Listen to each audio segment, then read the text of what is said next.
నమస్తే, welcome to 929 TV. నేను ప్రియాంక. భవిష్యత్తులో మన బండ్లు, భారీ ఫ్యాక్టరీలు పెట్రోల్ బొగ్గుతో కాకుండా కేవలం నీటితో నడిస్తే ఎలా ఉంటుంది? వినడానికి ఏదో సైన్స్ ఫిక్షన్ మూవీలా ఉంది, కానీ ఇది త్వరలోనే నిజం కాబోతోంది. పైగా ఈ అద్భుతమైన మార్పుకి మన ఇండియానే పునాది వేసింది.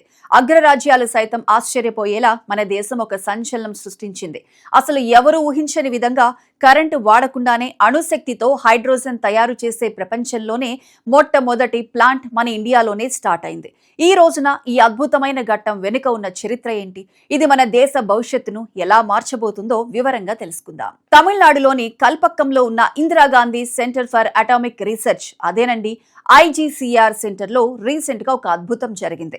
ప్రపంచంలోనే మొట్టమొదటి అణుశక్తి ఆధారిత హైడ్రోజన్ ప్లాంట్ ని మన వాళ్ళు సక్సెస్ఫుల్ గా స్టార్ట్ చేశారు. దీన్ని అణుశక్తి కమిషన్ చైర్మన్ అజిత్ కుమార్ మహంతి అధికారికంగా లాంచ్ చేశారు. ఇదొక మామూలు ఫ్యాక్టరీ కాదు, ఫ్యూచర్ లో మనల్ని, మన పర్యావరణాన్ని కాపాడబోయే సంజీవని అని చెప్పొచ్చు. సాధారణంగా హైడ్రోజన్ తయారు చేయాలంటే బోలెడంత కరెంట్ కావాలి.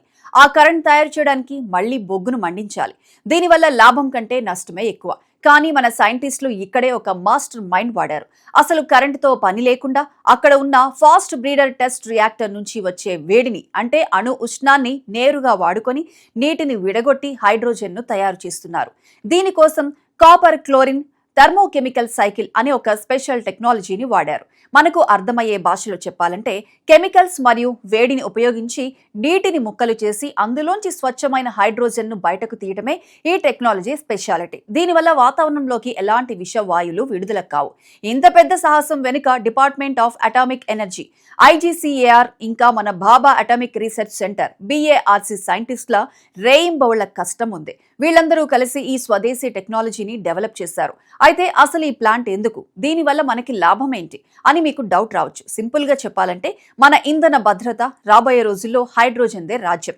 విమానాలు, పెద్ద పెద్ద షిప్పులు, బస్సులు అన్నీ భవిష్యత్తులో దీని మీదే నడవబోతున్నాయి. ఇన్నాళ్లు క్రూడ్ ఆయిల్ కోసం, పెట్రోల్ కోసం మనం అరబ్ దేశాల వైపు చూసాం, కోట్ల రూపాయలు ఖర్చు పెట్టాం. కానీ ఇలాంటి ప్లాంట్లు మన దేశంలోనే ఉంటే మనకు కావలసిన ప్యూర్ ఎనర్జీని మనమే సొంతంగా తయారు చేసుకోవచ్చు. మన కాళ్ల మీద మనం నిలబడొచ్చు. వాతావరణ మార్పులను అరికట్టడంలో, కార్బన ఉద్గారాలను తగ్గించడంలో ఇదొక గేమ్ చేంజర్. ఒకప్పుడు టెక్నాలజీ కోసం విదేశాల వైపు చూసిన మన ఇండియా ఇప్పుడు ఏకంగా ప్రపంచానికి దారి చూపిస్తోంది. భవిష్యత్ తరాలకు ఒక క్లీన్ ఎన్విరాన్మెంట్ ని, ఎకనామికల్ గా స్ట్రాంగ్ గా ఉండే దేశాన్ని అందించడానికి ఈ కల్పక్కం హైడ్రోజన్ ప్లాంట్ ఒక పెద్ద ముందడుగు. మరి మన ఇండియన్ సైంటిస్టులు సాధించిన ఈ అద్భుత విజయంపై మీరేమనుకుంటున్నారో కింద కామెంట్ సెక్షన్ లో మాతో షేర్ చేసుకోండి.